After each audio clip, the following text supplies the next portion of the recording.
Ante las mareas de todos los días,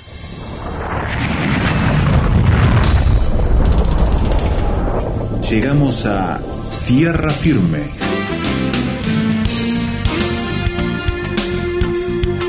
Diálogos de actualidad con Salvador de Lutri.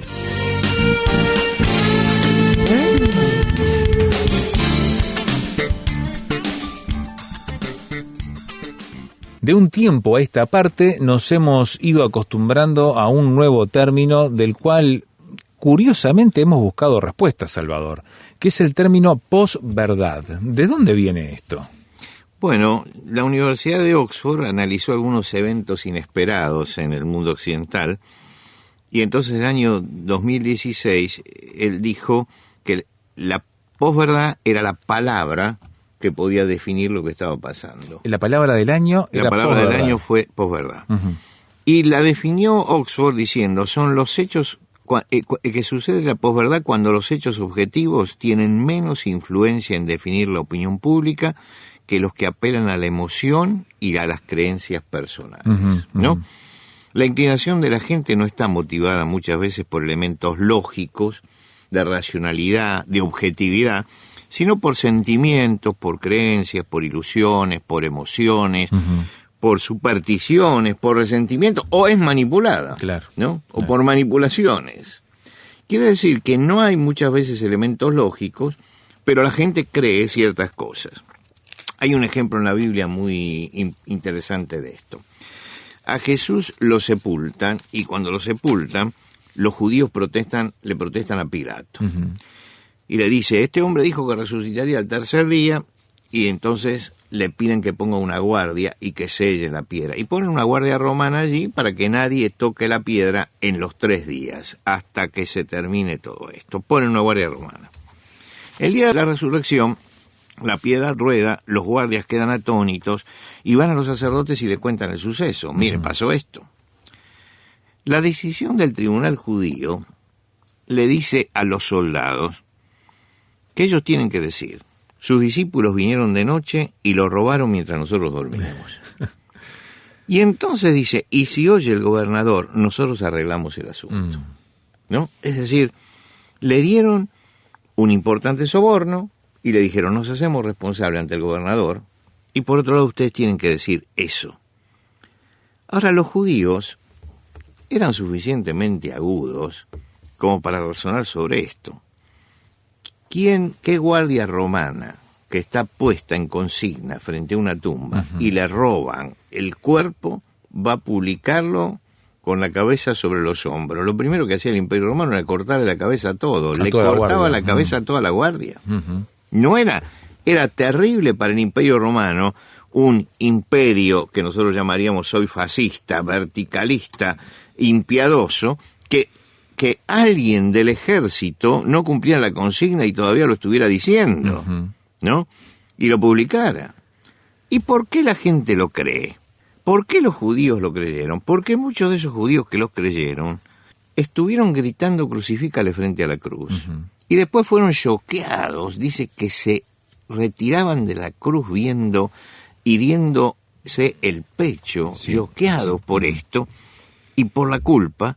Escuchan que el centurión dice verdaderamente este hombre era justo, se ha cometido una injusticia. Y ese clima de culpabilidad colectiva que no se puede elaborar porque tenemos la culpa, aparece aquí Uh-huh. una respuesta que me alivia de la culpa, ¿no? No, eran todos sinvergüenzas, por eso se robaron el cuerpo, ¿no? Claro.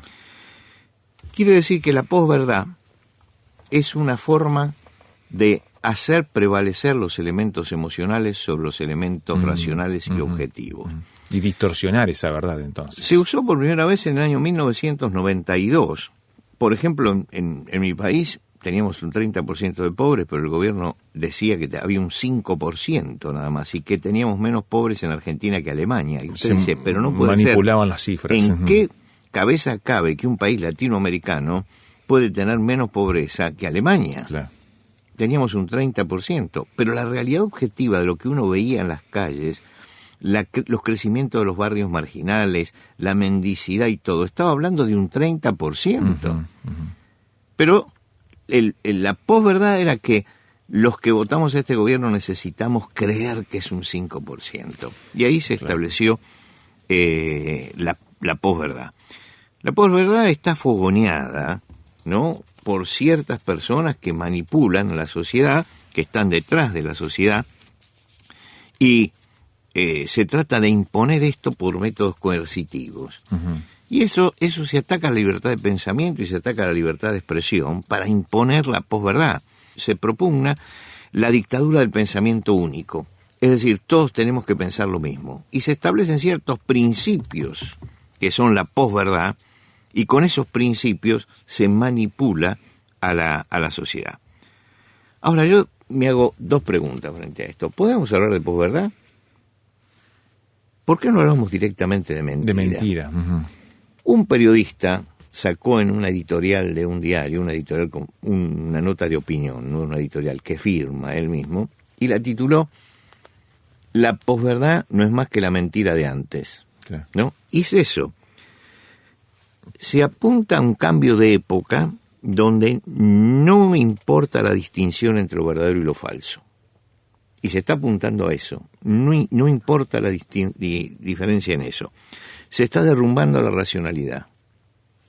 ¿Y por qué se derrumba la racionalidad? Algo que hay algunos observadores que dicen que comienza ya con los pensadores de principios del siglo XX. Se empieza a derrumbar la racionalidad. Y la irracionalidad está tomando el lugar. Las emociones valen más que la verdad y están por encima de la verdad objetiva. Es verdad, eso objetivamente es así, pero yo lo siento diferente. Uh-huh. Y ese sentimiento puesto por encima de la objetividad es lo que nosotros llamamos posverdad, que es la muerte de algo que se llama sentido común. Uh-huh. Se muere el sentido común. Es la creación entonces de todo un relato, como se dice ahora, en que se desarrolla toda una especie de mística o narrativa en la cual se explican las cosas de la realidad, pero sin ser fiel a lo que está sucediendo. Es para justificar una biología, justificar un fin, justificar un propósito, pero sin escondiendo lo que realmente sucede. Uh-huh.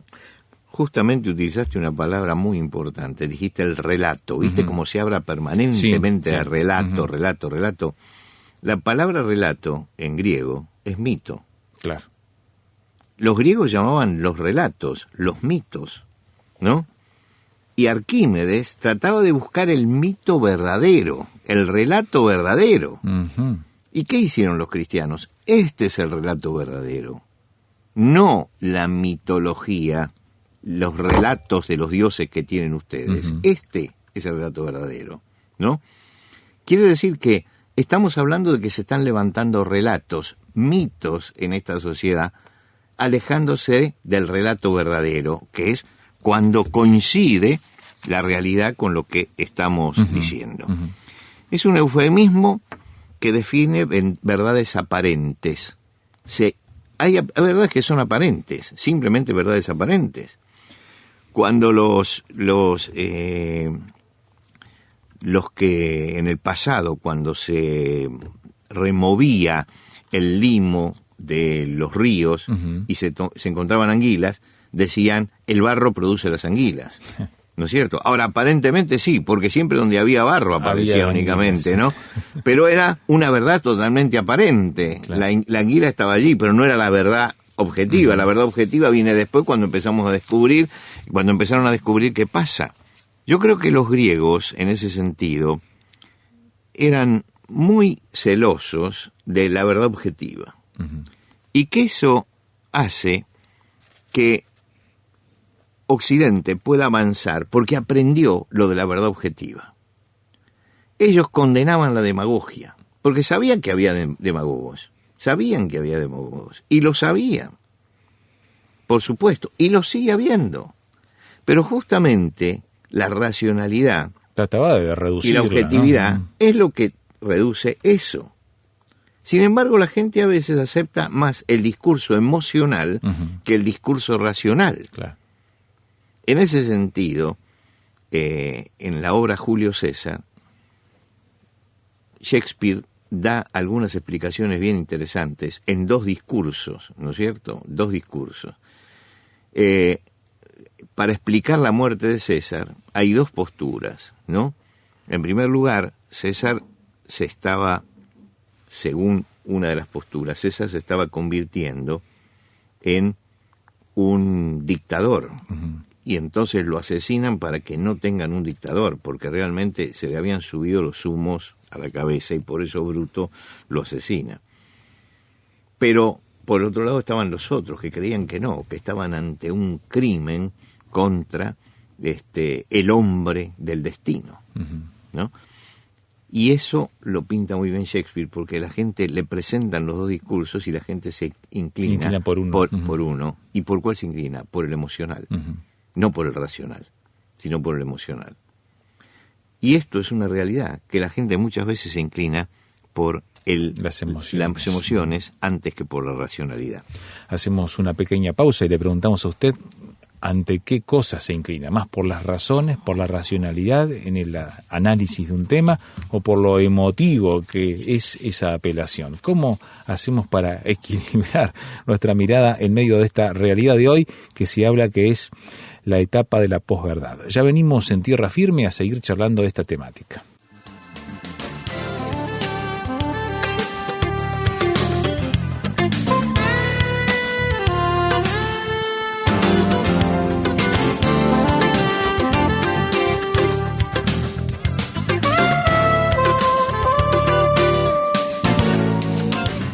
Tierra Firme en Internet. Descubra nuestro sitio materiales, datos, la transcripción de estos comentarios, frases sobre este tema que le ayudarán a desarrollar una posición con bases sólidas.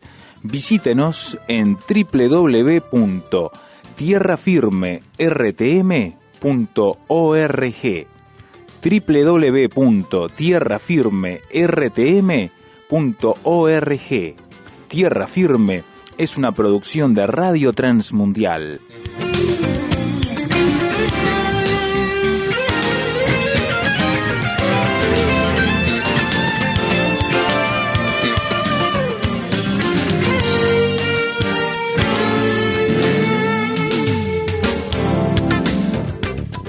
Ponías como fecha donde emergió a la vista de todos este término de posverdad, Salvador, el año 2016, cuando el Oxford lo declaró como el término del año, cuando se empezó a mostrar a la cara de todos, pero que ya venía un término acuñado en los años 90, tras una obra, tras un trabajo literario de alguien que empezó a notar que esto se venía, ¿no? Uh-huh.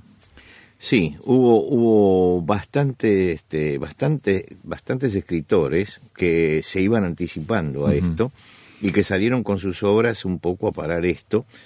Ya en la década del 60 se marcaba la inclinación esa. Antes todavía ya estaba apareciendo. Y en la década del 60 apareció en Buenos Aires el tema, un libro de un teólogo americano radicado en Suiza, Francis Schaeffer, que se llamaba Huyendo de la razón. Es verdad. Y entonces se marcaba que estábamos escapándonos de la racionalidad. Juan José Sebrelli, que es un sociólogo contemporáneo, sacó hace una década más o menos un libro también sobre el vacilar de las cosas y la negación de la razón, claro, donde analiza justamente el porqué de esas cosas. Y él marca que Freud, por ejemplo, y Nietzsche son dos de los muchos personajes que comenzaron a escaparse de la razón para entrar en el mundo de lo mítico, claro, ¿no? Estamos hablando entonces ya de unos cuantos siglo XIX para esta parte. Sí, digamos que el comienzo del siglo XX empieza esto, ¿no? Nietzsche dice que las pasiones o los instintos, y es interesante porque él le daba mucho valor a las pasiones y a los instintos, dice, son dimensiones más básicas que la razón para motivar nuestras creencias, ¿no? Quiere decir que las creencias del hombre pueden basarse en las pasiones o en los instintos. Y yo creo que esto no es inocente porque le abrió el camino a la demagogia. Estuvimos hablando de los griegos. Ellos decían que la verdad tiene sustancia, porque la verdad es idéntica a la realidad, ¿no? Es interesante como lo dice Aristóteles en la Metafísica. Tiene una frase que es bastante compleja hay que leerla despacito, pero que se entiende, porque parece un trabalengua, pero no es un trabalengua. Dice, decir que lo que es no es, o de lo que no es que es falso. ¿No es cierto? Decir de lo que es, y de lo que no es lo verdadero. ¿Qué es lo que está diciendo? Mire, tiene que coincidir la realidad objetiva con lo que uno dice, y eso es la verdad. Claro. Ahora, como es compleja a veces la realidad, los demagogos utilizan justamente eso, los ideólogos sobre todo, la construcción de un discurso, para construir un discurso que distorsione la realidad. Y eso lo vemos en toda América, lo vemos permanentemente en los políticos, lo vemos permanentemente en los sociólogos, en los ideólogos, ¿no? Que están permanentemente manipulando todo eso y que con las ideologías o con la política construyen ideas que no condicen con la realidad objetiva. Y a esto lo llaman el relato. Este es el sistema de pensamiento que tenemos que seguir, y son relatos falsos porque no condicen con la realidad. Y lógicamente que se abusan de la ingenuidad de la gente que cree todo eso y de la demagogia de los políticos que para alcanzar el poder hacen cualquier cosa. Hay algo que dice Salomón con respecto a la verdad y que creo que es muy atinado para este tiempo, aplicarlo a lo que nos está pasando. Él dice así: compra la verdad y no la vendas. Ahora, a mí me gusta los términos que utiliza, que son los términos comerciales. Compra la verdad. Vivir en la verdad tiene un precio. Siempre para llegar a la verdad, eso tiene un precio. La verdad, hay que pagar el precio de la verdad. Hay que pagar el precio de vivir en la verdad. Hay que pagar el precio de analizar la realidad y hay que pagar el precio de hacer el esfuerzo por llegar a la verdad objetiva. Dice, ese precio hay que pagarlo. Y una vez que lo pagaste y que sabés cuál es la realidad objetiva, no vendas eso. No vendas. No vendas por unas monedas, lo que es el oro de la verdad. Yo creo que muchos de los ideólogos y de los políticos tienen la verdad objetiva, la conocen, pero venden esa verdad en pro de los votos, el aplauso, todo lo que rodea al hombre. Entonces ellos siguen esa verdad y buscan esa verdad porque la verdad objetiva no les va a dar rédito. Y muchas veces la verdad objetiva no da rédito, da mucho más rédito la posverdad.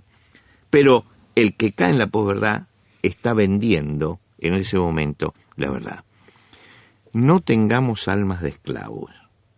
No podemos tener almas de esclavos. Que en definitiva la medida se impone únicamente entre los débiles, entre los que no, los haraganes que no quieren racionalizar.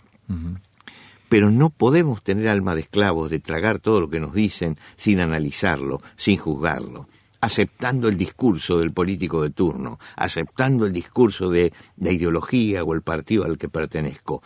Hasta que yo no soy crítico de esa ideología, hasta que no soy crítico del partido político del que participo, hasta que no le veo los defectos, es mejor que no hable, porque entonces me están imponiendo la posverdad, porque no existen doctrinas que sean perfectas. No existen ideologías que sean perfectas. Todas tienen sus más y sus menos, y eso es lo que hay que analizar. En cambio, aquí se traga religiosamente ciertas cosas. Las adhesiones a las ideologías tienen el mismo fervor que las adhesiones religiosas, son cuestiones de fe. Y no pueden ser cuestiones de fe las cuestiones que tienen que ver con las ideas. Las ideologías no son no tienen que ser cuestiones de fe. Tenemos que entrar en la racionalidad. La mentira se impone entre los débiles. Finalmente, la verdad va a triunfar, pero al final, mientras tanto, los débiles van a tener que pagar el precio de su haraganería y de su debilidad frente a la posverdad. La resurrección, en el caso de Jesús, mostró la verdad. Más allá de todo ese discurso que crearon. Construyeron una mentira. Y esa mentira no la cree nadie. Hoy no la cree nadie, porque hay algo que el cristianismo hizo en la historia y que la presencia de Cristo hizo una transformación tan grande en la cultura que nadie puede creer en aquel cuentito de los romanos al principio. Les sirvió a ellos para un momento, pero los dejó en ridículos ante la historia. Y yo creo que muchos, incluso muchos pueblos y muchas personas, finalmente van a quedar en ridículo por haber creído en esta posverdad, que es la mentira de este siglo, pero ya la mentira institucionalizada. Por eso, tengamos en cuenta la frase contundente de Salomón: compra la verdad y no la vendas. Y no la vendas, no la vendas.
La obertura de la ópera Julio César de Jorge Federico Händel para ayudarnos a pensar en este problemático tema del siglo XXI que es la posverdad.